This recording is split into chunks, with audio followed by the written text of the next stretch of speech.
नमस्कार। Partition stories की पहली कड़ी में आइए सुनते हैं कहानी मेरा वतन। इस कहानी को लिखा है कहानीकार विष्णु प्रभाकर ने।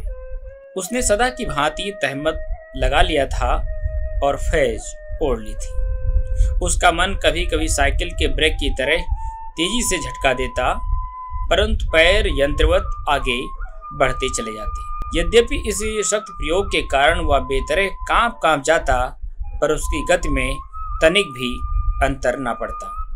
देखने वालों के लिए वह एक अर्ध विक्षिप्त से अधिक कुछ नहीं था। वे अक्सर उसका मजाक उड़ाया करते, वे कह लगाते और ऊंचे स्वर में गालियां देते, पर जैसे ही उनकी दृष्टि उठती, न जाने उन निरीह भावहीन फटी फटी आंखों में क्या होता कि वे सहम जाते। सोडा वाटर के उफान की तरह उठने वाले कहे मर जाते और वह नजर दिल की अंदरूनी बस्ती को शोले की तरह सुलगाती हुई फिर नीचे झुक जाती। वे फुसफुसाते, जरूर इसका सब कुछ लुट गया है, इसके रिश्तेदार मारे गए हैं। नहीं, ऐसा लगता है कि काफिरों ने इसके बच्चों को इसी के सामने आग में भून दिया है, या भालों की नोक पर टिकाकर तब तक घुमाया है जब तक उनकी चीख पुकार बिल्ली की मिमियाहट से चिड़िया के बच्चे की ची में पलटती हुई खत्म नहीं हो गई है। और ये सब देखता रहा है। हाँ, ये देखता रहा है। वही खौफ इसकी आंखों में उतर आया है। उसी ने इसके रोम रोम को जकड़ लिया है। वह इसके लहू में उस तरह घुल मिल गया है कि इसे देखकर डर लगता है। डर? किसी ने कहा।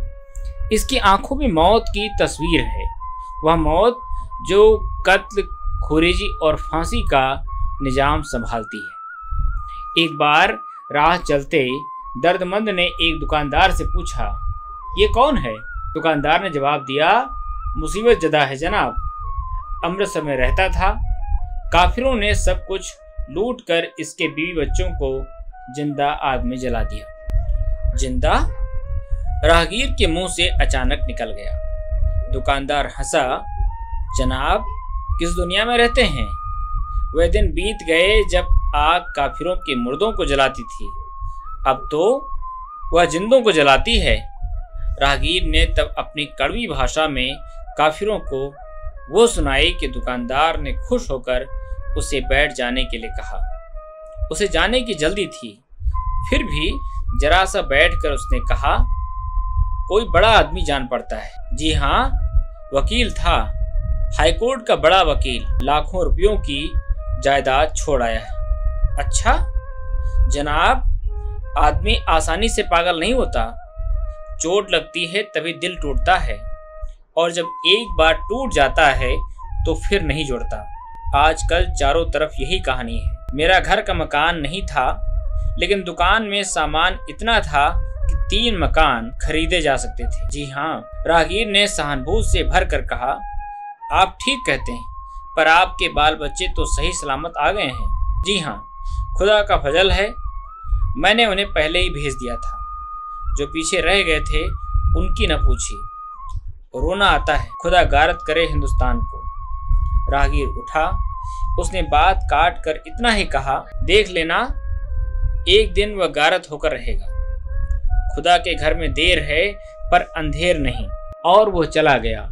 परंतु उस अर्ध विक्षिप्त के कार्यक्रम में कोई अंतर नहीं पड़ा। वह उसी तरह धीरे धीरे बाजारों में से गुजरता, शरणार्थियों की भीड़ में धक्के खाता, परंतु उस ओर देखता नहीं। उसकी दृष्टि तो आसपास के दुकानों पर जा अटकती थी। जैसे मैग्नेटिस लोहे को खींच लेता है, वैसे ही वे बेजबां इमारतें जो जगह जगह पर खंडहर की शक्ल में पलट चुकी थीं, उसकी नज़र को और उसके साथ साथ उसके मन, बुद्धि, चित्त और अहंकार सभी को अपनी ओर खींच लेती थी। और फिर उससे जो कुछ याद आता वह उसे पैर के तलवे से होकर सिर में निकल जाने वाली सूली की तरह काटता हुआ उसके दिल में घुमड़ उठता। इसी कारण वह मर नहीं सका, केवल सिसकियां भरता रहा। उन सिसकियों में न शब्द थे न आंसू, वे बस सूखी हिचकियों की तरह उसे बेजान किए रहती थीं। सहसा उसने देखा सामने उसका अपना मकान आ गया है। उसके अपने दादा ने उसे बनवाया था। उसके ऊपर के कमरे में उसके पिता का जन्म हुआ था। उसी कमरे में उसने आंखें खोली थीं और उसी कमरे में उसके बच्चों ने पहली बार प्रकाश किरण का स्पर्श पाया था।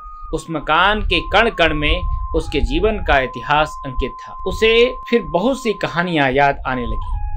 वह उन कहानियों में इतना डूब गया कि उसे परिस्थिति का तनिक भी ध्यान नहीं रहा। वह यंत्रवत जीने पर चढ़ने के लिए आगे बढ़ा और जैसा कि वह सदा करता था, उसने घंटी पर हाथ रखा। बेजान घंटी शोर मचाने लगी और तभी उसकी नींद टूट गई। उसने घबराकर अपने चारों ओर देखा। वहां सब एक ही जैसे आदमी नहीं थे। वे एक जैसी जबान भी नहीं बोलते थे। फिर भी उनमें ऐसा कुछ था जो उन्हें एक बना रहा था और वह इस एक में अपने लिए कोई जगह नहीं पाता था। उसने तेजी से आगे बढ़ जाना चाहा, पर तभी ऊपर से एक व्यक्ति उतर कर आया। उसने ढीला पाजामा और कुर्ता पहना था। पूछा, कहिए जनाब। वह अचकचाया। जी जनाब किसे पूछते थे? जी मैं पूछता था कि मकान खाली है। ढीले पाजामे वाले व्यक्ति ने उसे ऐसे देखा कि जैसे वह कोई चोर या उठाई गिरा हो। फिर मुंह बनाकर तल्खी से जवाब दिया, जनाब तशरीफ ले जाइए, वरना। आगे उसने क्या कहा वो यह सुनने के लिए नहीं रुका। उसकी गति में तूफान भर उठा। उसके मस्तिष्क में बवंडर उठ खड़ा हुआ और उसका चिंतन गत की चट्टान पर टकराकर पास पास हो गया। उसे जब होश आया तो वह अनारकली से लेकर माल तक का समूचा बाजार लांघ चुका था। वह बहुत दूर निकल आया था। वहां आकर वह तेजी से कांपा। एक टीस ने उसे कुरे डाला, जैसे बढ़ई ने पेंच में पेचकस डालकर पूरी शक्ति के साथ उसे घुमाना शुरू कर दिया। हाईकोर्ट की शानदार इमारत उसके सामने थी। वह दृष्टि गड़ाकर उसके कंगूरों को देखने लगा। उसने बरामदे की कल्पना की। उसे याद आया वो कहाँ बैठता था, वह कौन से कपड़े पहनता था कि सहसा उसका हाथ सिर पर गया, जैसे उसने सांप को छुआ हो। उसने उसी क्षण हाथ खींच लिया, पर मोहक स्वप्नों ने उस रंगीन दुनिया की रंगीनी को उसी तरह बनाए रखा। वह तब इस दुनिया में इतना डूब चुका था कि बाहर की जो वास्तविक दुनिया है वह उसके लिए मृगतृष्णा बन गई थी। उसने अपने पैरों के नीचे की धरती को ध्यान से देखता रहा। सिनेमा की तस्वीरों की तरह अतीत की एक दुनिया, एक शानदार दुनिया उसके अंतस्तल पर उतर आई। वह इसी धरती पर चला करता था। उसके आगे पीछे उसे नमस्कार करते, सलाम झुकाते बहुत से आदमी आते और जाते थे। दूसरे वकील हाथ मिलाकर शिष्टाचार प्रदर्शित करते और विचारों के हनुमान ने समुद्र पार करने के लिए छलांग लगाई। उसका ध्यान जज के कमरे पर जाकर केंद्रित हो गया। जब अपने केस में बहस शुरू करता तो कमरे में सन्नाटा छा जाता। केवल उसकी वाणी की प्रतिध्वनि ही वहां गूंजा करती। केवल मीलाड शब्द बार बार उठता और मीलाड कलम रखकर उसकी बात सुनते। हनुमान फिर कूदे। अब वह बार एसोसिएशन के कमरे में आ गया था। इस कमरे में न जाने कितने बेबाक कहे उसने लगाए, कितनी बार राजनीति पर उत्तेजित कर देने वाली बहसें की, महापुरुषों को श्रद्धांजलियां अर्पित, विदा और स्वागत के खेल खेले। वह अब उस कुर्सी के बारे में सोचने लगा जिस पर वह बैठा करता था। उसे कमरे की दीवारों के साथ साथ दरवाजे के पायदान की याद भी आ गई। कभी कभी ये छोटी छोटी तफसीलें आदमी को कितना सुकून पहुंचाती हैं। इसीलिए वह सब कुछ भूलकर सदा की तरह झूमता हुआ आगे बढ़ा।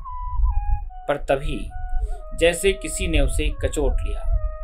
उसने देखा कि लॉन की हरी घास मिट्टी में समा गई है। रास्ते बंद हैं।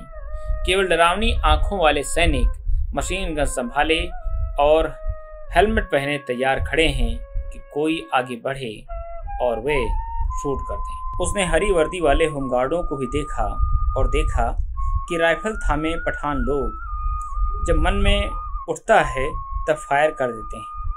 वे मानो छड़ी के स्थान पर राइफल का प्रयोग करते हैं और उनके लिए जीवन की पवित्रता बंदूक की गोली की सफलता पर निर्भर करती है। उसे स्वयं जीने की पवित्रता से अधिक मोह नहीं था। वह खंडहरों के लिए आंसू भी नहीं बहाता था। उसने अग्नि की प्रज्वलित लपटों को अपनी आंखों से उठते देखा था। उसे तब खांडव वन की याद आ गई थी, जिसके नींव पर इंद्रप्रस्थ तरीके वैभवशाली और कलामय नगर का निर्माण हुआ था। तो क्या इस महानाश की नींव पर भी किसी गरिमा में कलाकृति का निर्माण होगा? इंद्रप्रस्थ की उस कला के कारण महाभारत संभव हुआ, जिसने इस अभागे देश के मदोन्मत्त किंतु जर्जरित शौर्य को सदा के लिए समाप्त कर दिया। क्या आज फिर वही कहानी दोहराई जाने वाली है? एक दिन उसने अपने बेटे से कहा, जिंदगी न जाने क्या क्या खेल खेलती है, वह तो बहुरूपिया है। दूसरी दुनिया बनाते हमें देर नहीं लगती। परमात्मा ने मिट्टी इसलिए बनाई है कि हम उसमें से सोना पैदा करें।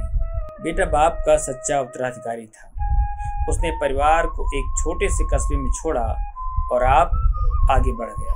वह अपनी उजड़ी हुई दुनिया फिर से बसा लेना चाहता था, पर तभी अचानक छोटे भाई का तार मिला। लिखा था, पिताजी न जाने कहाँ चले गए। तार पढ़कर बड़ा भाई घबरा गया। वह तुरंत घर लौटा और पिता की खोज करने लगा। उसने मित्रों को लिखा, रेडियो पर समाचार भेजे, अखबारों में विज्ञापन निकलवाए, सब कुछ किया, पर वह ये नहीं समझ सका कि आखिर वे कहाँ गए और क्यों गए। वह उसी उधेड़-बुन में था कि एक दिन सवेरे सवेरे क्या देखता है कि उसके पिता चले आ रहे हैं, शांत, निर्द्वंद और निर्लिप्त। आप कहाँ चले गए थे? प्रथम भावोद्रेक समाप्त होने पर उसने पूछा। शांत मन से पिता ने उत्तर दिया, लाहौर। लाहौर? पुत्र अविश्वास से कांप उठा। आप लाहौर गए थे? हाँ। कैसे?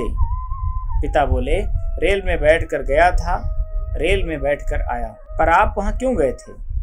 क्यों गया था? जैसे उनकी नींद टूटी, उन्होंने अपने आप को संभालते हुए कहा, वैसे ही देखने के लिए चला गया था। और आगे की बहस से बचने के लिए वे उठकर चले गए। उसके बाद उन्होंने इस बारे में किसी प्रश्न का जवाब देने से इनकार कर दिया। पुत्रों ने पिता में आने वाले इस परिवर्तन को देखा, पर न तो वे उन्हें समझा सकते थे, न उन पर क्रोध कर सकते थे, क्योंकि वे दुनिया के सभी दूसरे काम सदा की भांति करते रहते थे। हाँ, पंजाब की बात चलती तो आह भरकर कह देते थे, गया पंजाब। पंजाब अब कहाँ है? पुत्र फिर काम पर लौट गए और वे भी घर की व्यवस्था करने लगे। इसी बीच में वे फिर एक दिन लाहौर चले गए, परंतु इससे पहले कि उनके पुत्र इस बात को जान सकें, वे लौट आए। पत्नी ने पूछा, आखिर क्या बात है? कुछ नहीं। कुछ नहीं कैसे? आप बार बार वहां क्यों जाते हैं? तब कई क्षण चुप रहने के बाद उन्होंने धीरे से कहा, क्यों जाता हूँ? क्योंकि वह मेरा वतन है। मैं वहीं पैदा हुआ हूँ। वहाँ की मिट्टी में मेरी जिंदगी का राज छिपा है। वहाँ की हवा में मेरे जीवन की कहानी लिखी हुई है। पत्नी की आंखें भर आईं। बोली, पर अब क्या? अब तो सब कुछ गया। हाँ, सब कुछ गया, उन्होंने कहा। मैं जानता हूँ अब कुछ नहीं हो सकता, पर न जाने क्या होता है। उसकी याद आते ही मैं अपने आप को भूल जाता हूँ और मेरा वतन मैग्नेटिस की तरह मुझे अपनी ओर खींच लेता है। पत्नी ने जैसे पहली बार अपने पति को पहचाना हो, अवाक सी 2 क्षण वैसे ही बैठी रही। फिर बोली, आपको अपने मन को संभालना चाहिए। जो कुछ चला गया उसका दुख तो जिंदगी भर सालता रहेगा। भाग्य में यही लिखा था, पर अब जानबूझकर आग में कूदने से क्या लाभ। हाँ, अब तो जो कुछ बचा है उसी को सहेज कर गाड़ी खींचना ठीक है, उसने पत्नी से कहा और फिर जी जान से नए कार्य क्षेत्र में जुट गया। उसने फिर वकालत का चोगा पहन लिया। उसका नाम फिर बार एसोसिएशन में गूंजने लगा। उसने अपनी जिंदगी को भूलने का पूरा प्रयत्न किया और शीघ्र ही वह अपने काम में इतना डूब गया कि देखने वाले दांतों तले उंगली दबाकर कहने लगे, इन लोगों में कितना जीवट है। सैकड़ों वर्षों में अनेक पीढ़ियों ने अपने को खपा कर जिस दुनिया का निर्माण किया था वह क्षण भर में राख का ढेर हो गई, और अब बिना आंसू बहाए उसी तरह की दुनिया ये लोग क्षणों में बना देना चाहते हैं। उसका अचरज ठीक था। तंबुओं और कैंपों के आसपास, सड़कों के किनारे, राह से दूर, भूत प्रेतों के चिर परिचित अड्डों में, उजड़े गांवों में, खोले और खादर में, जहां कहीं भी मनुष्य की शक्ति कुंठित हो चुकी थी वहीं ये लोग पहुंच जाते थे और पादरी के नास्तिक मित्र की तरह नरक को स्वर्ग में बदल देते थे। इन लोगों ने जैसे कसम खाई थी कि धरती असीम है, शक्ति असीम है, फिर निराशा कहाँ रह सकती है।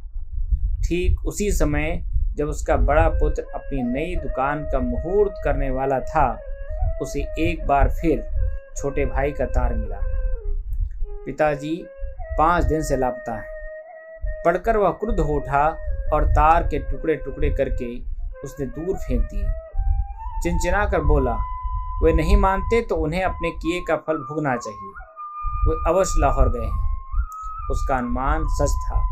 जिस समय वे यहाँ चिंतित हो रहे थे उसी समय लाहौर के एक दुकानदार ने एक अर्धविक्षिप्त व्यक्ति को, जो तहमत लगाए फैज कैप ओढ़े, फटी फटी आंखों से चारों ओर देखता हुआ घूम रहा था, पुकारा, शेख साहब सुनिए तो, बहुत दिन में दिखाई दिए, कहाँ चले गए थे। उस अर्धविक्षिप्त पुरुष ने थकी हुई आवाज में जवाब दिया, मैं अमृतसर चला गया था। क्या? दुकानदार ने आंखें फाड़कर कहा, अमृतसर? हाँ, अमृतसर गया था। अमृतसर मेरा वतन है। दुकानदार की आंखें क्रोध से चमक उठी। मैं जानता हूँ अमृतसर में 3.5 लाख मुसलमान रहते थे, पर आज एक भी नहीं है। वहाँ आज एक भी मुसलमान नहीं है। काफिरों ने सबको भगा दिया, पर हमने भी कसर नहीं छोड़ी। आज लाहौर में एक भी हिंदू या सिख नहीं है और कभी होगा भी नहीं। वो हंसा। उसकी आंखें चमकने लगीं। उसमें एक ऐसा रंग भर उठा जो बेरंग था, और वो हंसता चला गया, हंसता चला गया। वतन, धरती, मोहब्बत, सब कितनी छोटी छोटी बातें हैं। सबसे बड़ा मजहब है, दीन है, खुदा का दीन। जिस धरती पर खुदा का बंदा रहता है, जिस धरती पर खुदा का नाम लिया जाता है, वो मेरा वतन है। वही मेरी धरती है और वही मेरी मोहब्बत है। दुकानदार ने धीरे से अपने दूसरे साथी से कहा, आदमी जब होश खो बैठता है तो कितनी सच्ची बात कहता है। साथी ने जवाब दिया, जनाब, तब उसकी जुबान से खुदा बोलता है। बेशक, उसने कहा और मुड़कर उस अर्धविक्षिप्त से बोला, शेख साहब, आपको घर मिला? सब मेरे ही घर हैं।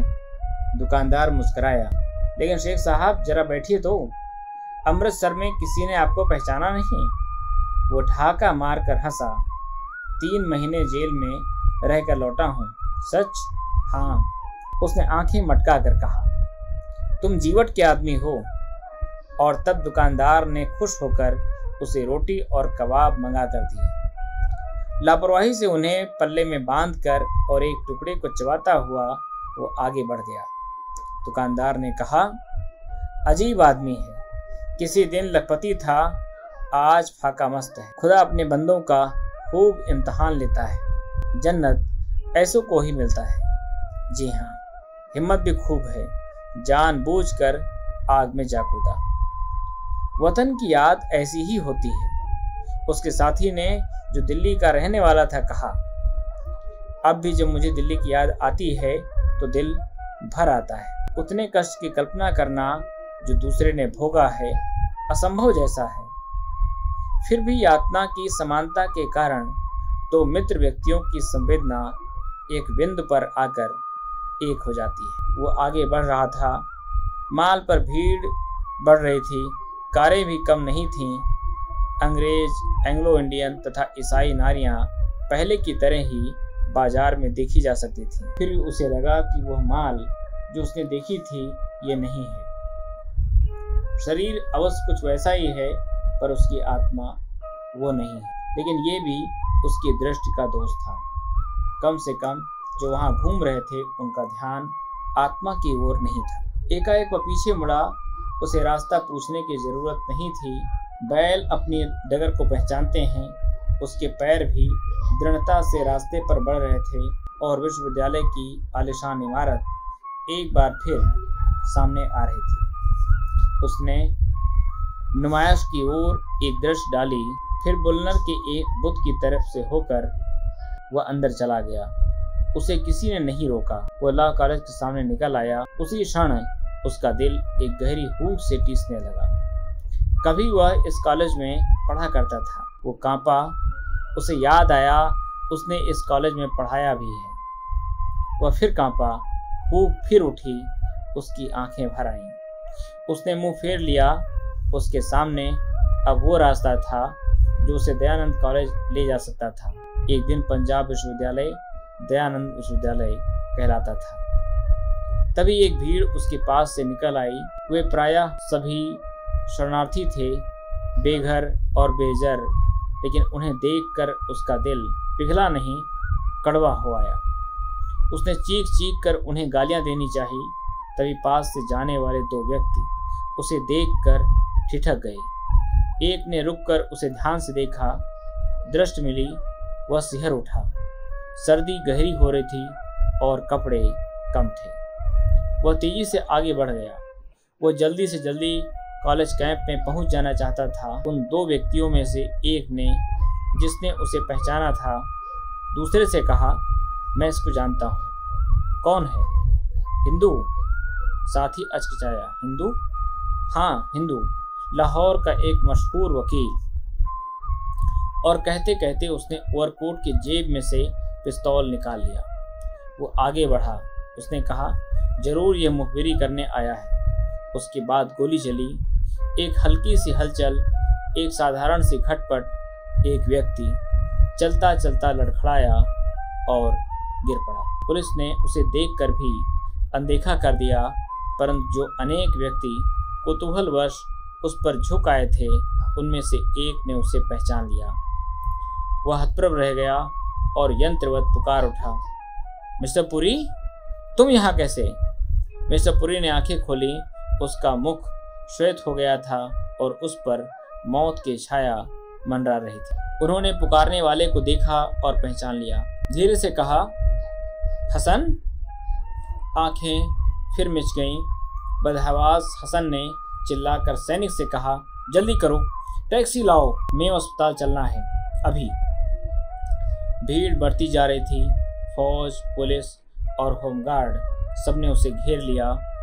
हसन, जो उसका साथी था, जिसके साथ वह पढ़ा था, जिसके साथ उसने साथी और प्रतिद्वंदी बनकर अनेक मुकदमे लड़े थे, वह अब उसे भीगी भीगी आंखों से देख रहा था। एक बार झुककर उसने फिर कहा, तुम यहाँ इस तरह क्यों आए मिस्टर पुरी? मिस्टर पुरी ने इस बार प्रयत्न करके आंखें खोली और वे फुसफुसाए, मैं यहाँ क्यों आया? मैं यहाँ से जा ही कहाँ सकता हूँ? ये मेरा वतन है हसन, मेरा वतन। फिर उसकी यातना का अंत हो गया। दोस्तों, ये रही कहानी, विभाजन पर लिखी गई एक बेहतरीन कहानी। अगर आपको ये कहानी अच्छी लगी हो तो इसे दोस्तों के साथ साझा करिए